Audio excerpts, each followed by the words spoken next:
Saya sudah rencanakan sama teman saya dengan ngasih kode musik yang keras, terus langsung dari belakang dieksekusi.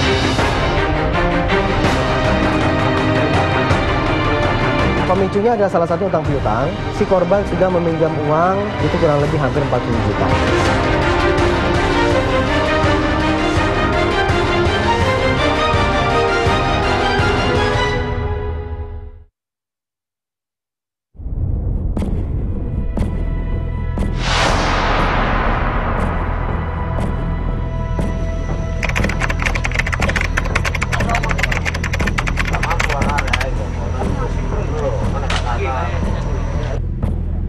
Tiga pekan silam, jalan lintas Pacet mendadak ramai.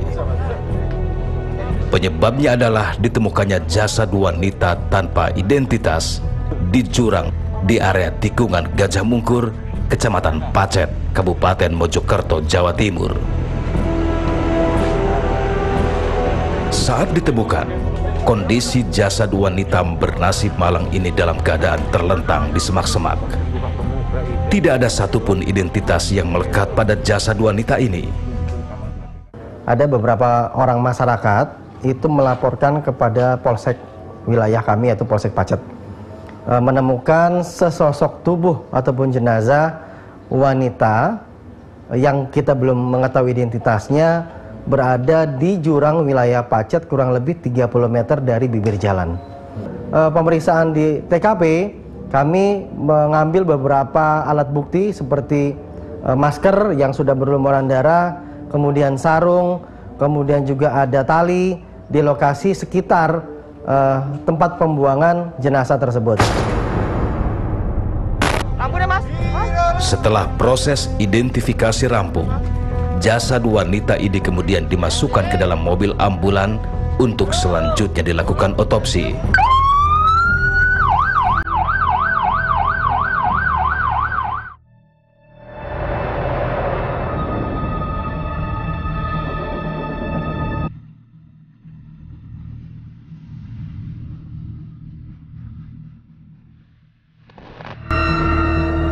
Serangkaian penyelidikan dilakukan oleh jajaran kepolisian resor Mojokerto. Teka-teki siapa jasad wanita yang ditemukan di semak belukar pun terjawab. Gadis bernasib malang ini bernama Vina Aisyah Pratiwi. Polisi kemudian memburu pelaku pembunuhan Vina Aisyah.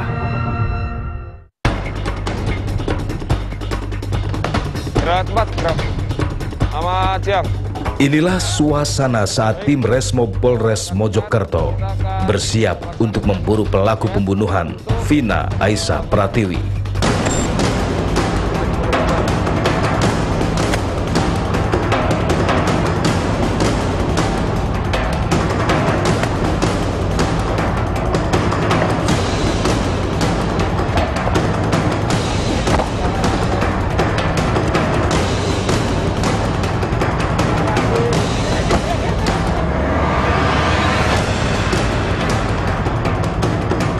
Tim bergerak menuju sebuah warung kopi yang berada di wilayah Porong, Sidoarjo. Sasaran sekarang posisi di dalam warung, dia lagi cuci piring, Dan. Mau dicenat? Lagi cuci piring ya? Siap. Sudah A1 itu? Siap, sudah A1, Dan. Ya udah. Atas nama Rifat, Dan. Atas nama Rifat ya? Siap. Ya udah, kita langsung masuk aja ke dalam, langsung kita ambil orangnya.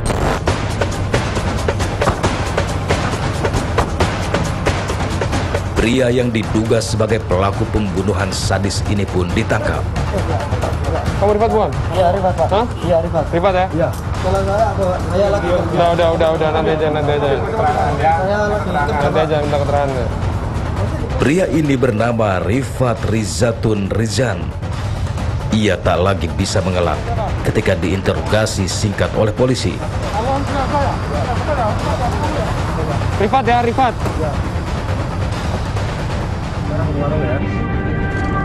Kamu ketahuan ketika mengambil sepeda korban di parkiran Pak Basuki. Itu sepeda siapa? Sepeda si korban, Pak. Siapa itu namanya? Vina. Vina? Sama siapa kamu? Sama Masud, Pak. Maksud siapa? Nama lengkapnya? Masud Andi Wiratama. Rumahnya? Di Beringin, Pak. Di Beringin Sidoarjo juga? Ya. Rifat mengaku sejumlah barang bukti kejahatan masih tersimpan di rumahnya. HP, terus HP merek apa? Oke, terus motor, power bank sama handset terus. Udah. Oh gitu. Ya. Sekarang barang itu ada di mana? Ada di rumah, Pak. Di rumah kamu? Ya. Belum kamu jual? Belum, Pak. Oke, sekarang begini. Semua ya? Iya, Pak. Ini rumahmu ya? Ya, ini, Pak. Yakin ya? Iya.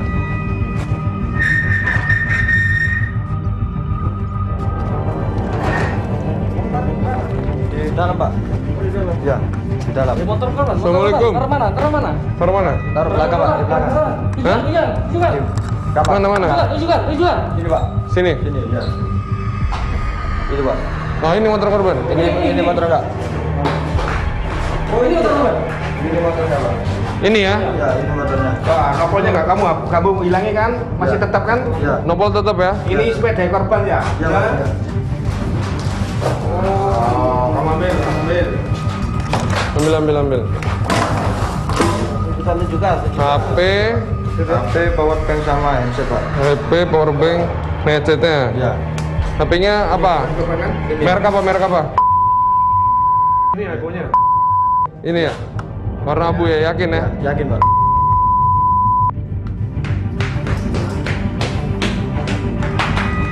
Kita lakukan penggeledahan di rumah saudara R. Di sanalah kita bisa menemukan barang bukti berupa motor milik korban, helm, handphone, dan tas milik korban saudari Vina. Saat menghabisi nyawa Vina Aisyah Pratiwi, Rifat hanya membantu Mas'ud Adi Wiratama. Halo, Mas. Ya. Di mana, Mas? Bisa ke warung. Ya nggak apa-apa. Ya, nggak apa-apa, Mas. Kita tunggu ya. Cepat, Mas, ya. Tak tunggu. Ya, Mas. Turun. Itu benar. Betul ya? Satu ya? Betul ya? Benar ya?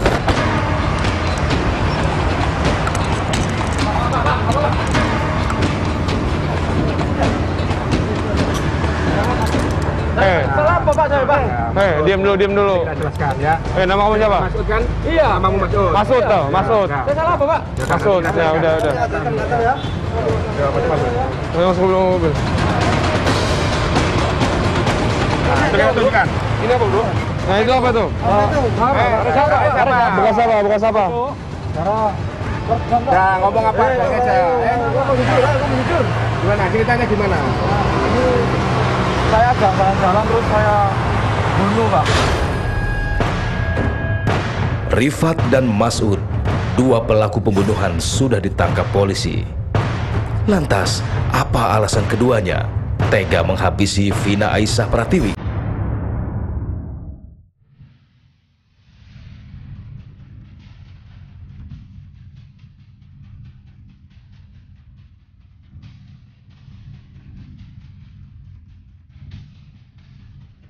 Rifat dan Mas'ud, dua pelaku pembunuhan sadis terhadap Vina Aisyah Pratiwi, sudah ditangkap. Kepolisian masih menggali lebih dalam motif keduanya menghabisi nyawa Vina Aisyah.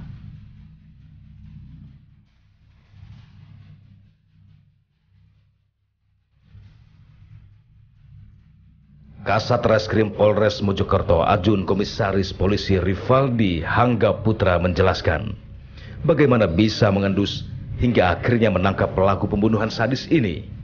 Kami mendapatkan informasi bahwa yang bersangkutan ini memiliki satu buah handphone dan satu buah kendaraan bermotor yang itu tidak kita temukan di lokasi.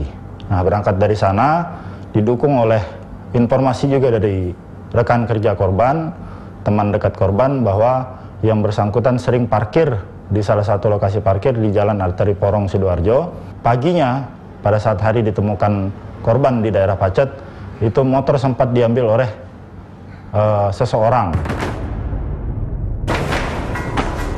Hasil pemeriksaan terhadap jasad Vina Aisyah Polisi menduga jika korban dihabisi secara sadis.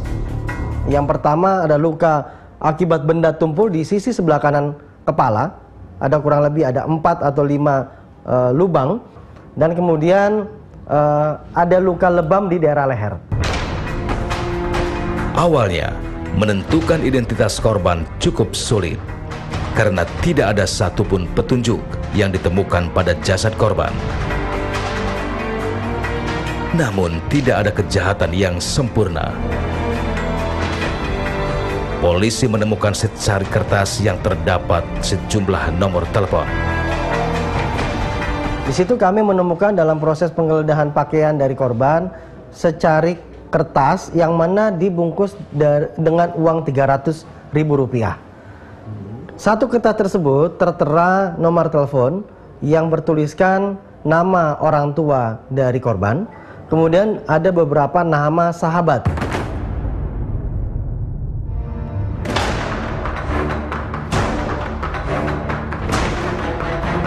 Penangkapan kedua tersangka dilakukan kurang dari 24 jam setelah penemuan jasad Vina Aisyah.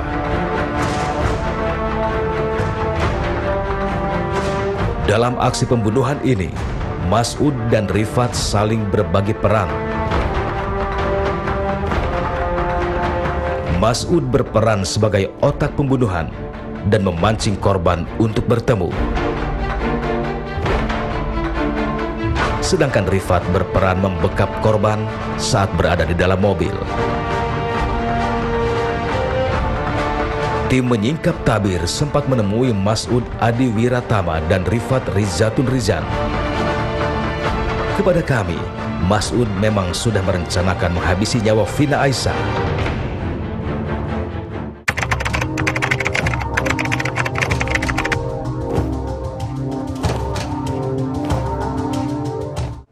Saya tagih 1, 2, 3 itu masih enak omongannya, tapi saya tagih seterusnya 4, 5, 6 itu omongannya kasar, Pak. Nggak enak, kayak nyenggrok-nyenggrok buat saya marah gitu, Pak. Mangkel, jengkel gitu, Pak.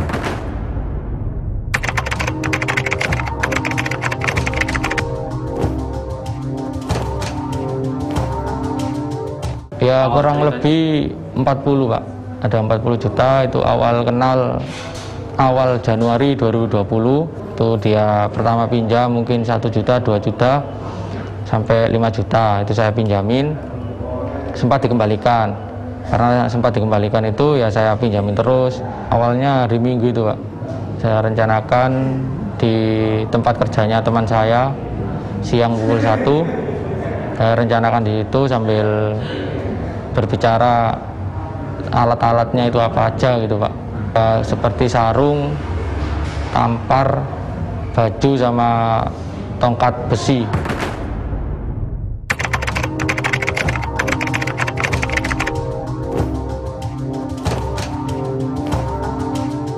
Ada kayak rasa nyaman, itu rasa suka juga ada.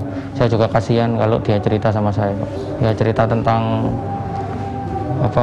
masalah sama kakaknya, terus dia juga buat bangun rumah sama buat cicilan sertifikat yang digadaikan. Selain mendengar keterangan langsung dari Mas'ud Adi Wiratama, kami juga sempat menemui Rifat Rizatun Rizan. Kepada kami, Rifat menjelaskan kenapa ia bisa terlibat ke dalam pembunuhan Vina Aisyah.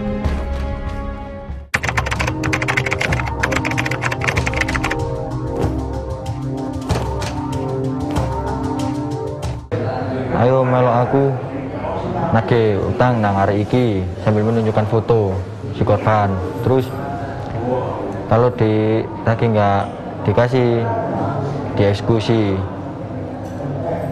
terus ntar kalau dapat HP sama motor bagi 2 hasilnya.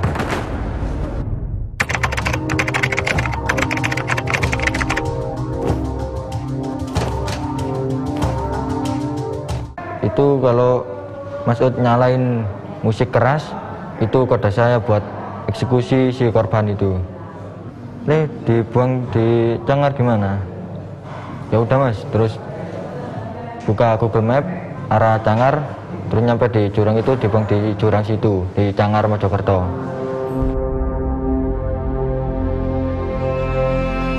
Vina Aisyah Pratiwi, gadis belia yang dihabisi di tol Singosari, kemudian dibawa menuju wilayah Pacet, Mojokerto untuk dibuang.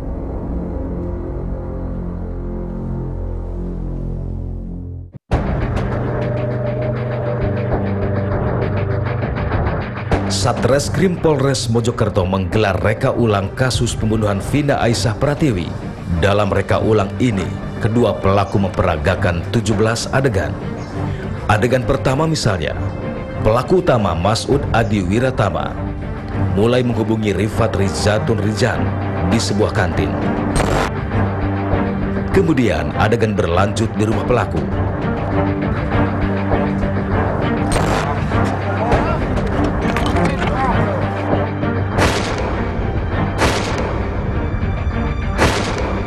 Hingga akhirnya reka ulang pembuangan mayat Vina Aisyah Pratiwi menutup adegan rekonstruksi kasus pembunuhan keji ini. Kini kedua tersangka harus mempertanggungjawabkan perbuatannya, mengambil paksa nyawa gadis belia. Ya, pasal yang kita kenakan dalam proses penyidikan ini ada 340, pembunuhan berencana, kita contohkan ke 338 dan juga 365. Dengan ancaman hukuman pidana mati dan seumur hidup. Lucu-lucu ya? Kata siapa? Lucu kan cowok Indonesia. Inilah sosok Vina Aisyah Pratiwi, gadis belia bernasib malang. Nyawanya diambil paksa oleh sahabat dekatnya.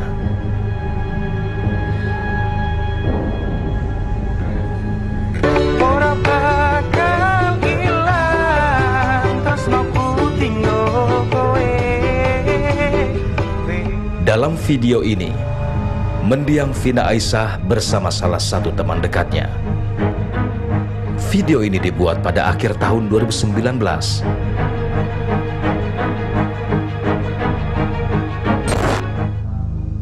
Berdasarkan pengakuan pelaku, pembunuhan Vina Aisyah dilatar belakangi perkara utang piutang. Benarkah demikian?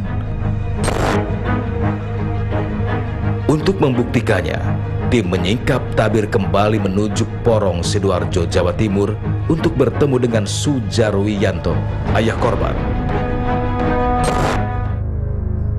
Beginilah suasana rumah mendiang Vina Aisyah Pratiwi.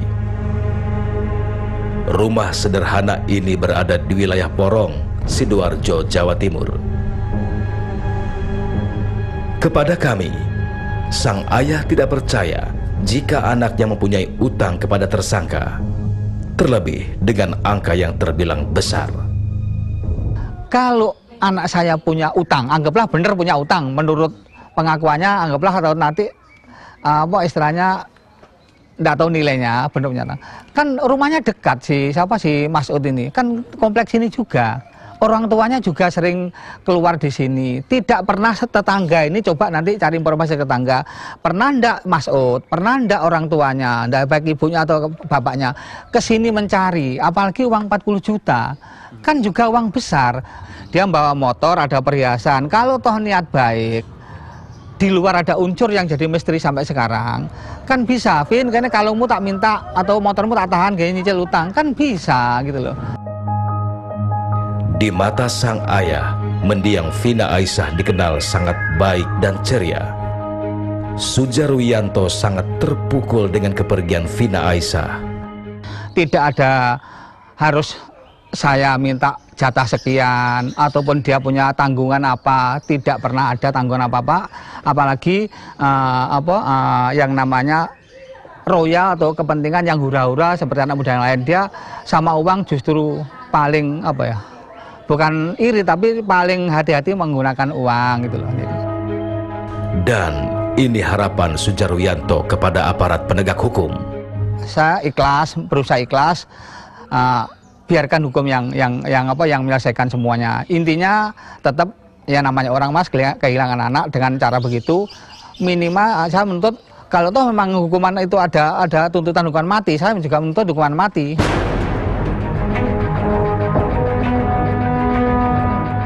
Sungguh tragis. Hanya karena hutang, nyawa gadis belia melayang. Hutang dibayar dengan nyawa. Nomor 4 Bang? Iya, Rifat, Pak. Hah? Iya, Rifat. Rifat ya? Iya. Udah, nanti aja.